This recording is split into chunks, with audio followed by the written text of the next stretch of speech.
Myanmar के बाद दुनिया के कई देशों में भूकंप के झटके महसूस किए गए हैं।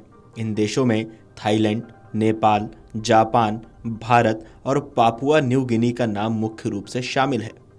म्यांमार में भूकंप ने बड़ी तबाही मचाई है और 3000 से ज्यादा लोगों की जान जा चुकी है। अब इस वक्त जापान की सरकार ने हाल ही में एक डरावनी चेतावनी दी है जिसने देश में तहलका मचा दिया है। जापान की सरकार ने एक रिपोर्ट जारी कर चेतावनी दी। इसमें कहा गया कि प्रशांत महासागर तट के पास बेहद भयानक भूकंप आ सकता है।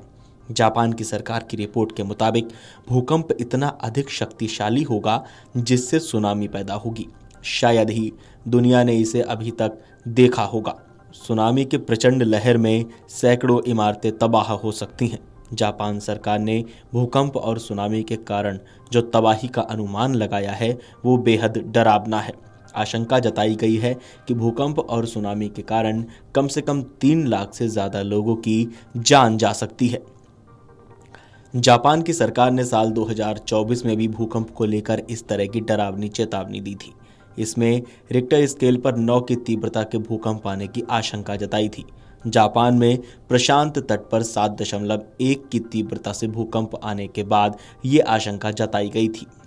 जापान भूकंप प्रभावित क्षेत्र रहा है और यहाँ पर 1000 लोग भूकंप के कारण अपनी जान गंवा चुके हैं। कुछ रिपोर्ट्स के मुताबिक अगर जापान की सरकार की आशंका सच होती है तो देश को 1.81 ट्रिलियन डॉलर का नुकसान हो सकता है। ये आंकड़ा जापान की जीडीपी का आधा है। मतलब भूकंप के कारण देश की जीडीपी का आधा हिस्सा खत्म हो सकता है।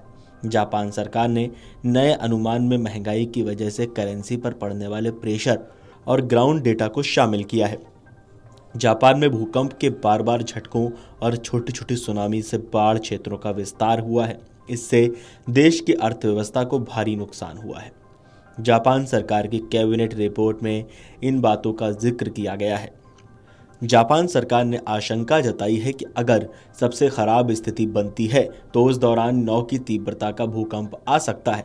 इससे देश की 12,30,000 की आबादी के प्रभावित होने की संभावना होगी। यह जापान की कुल आबादी का 10% है। रिपोर्ट के मुताबिक अगर सर्दियों में देर रात इस तरह का भूकंप आता है तो सुनामी और ढहती इमारतों के कारण 2,98,000 लोगों की जान जा सकती है। दुनिया के सबसे ज़्यादा भूकंप संभावित क्षेत्रों में जापान शामिल है।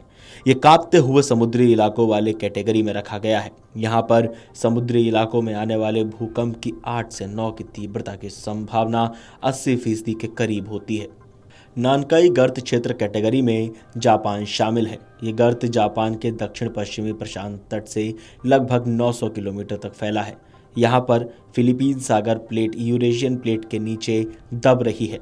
टेक्टोनिक तनाव की वजह से करीब 100 से 150 सालों में जापान में एक बार महाभूकंप आ सकता है। इससे पहले साल 2011 में जापान में 9 की तीव्रता वाला भूकंप आया था। इसके कारण विनाशकारी सुनामी आई थी। इससे पूर्वोत्तर जापान में एक परमाणु ऊर्जा संयंत्र में 3 रिएक्टर पिघल गए थे।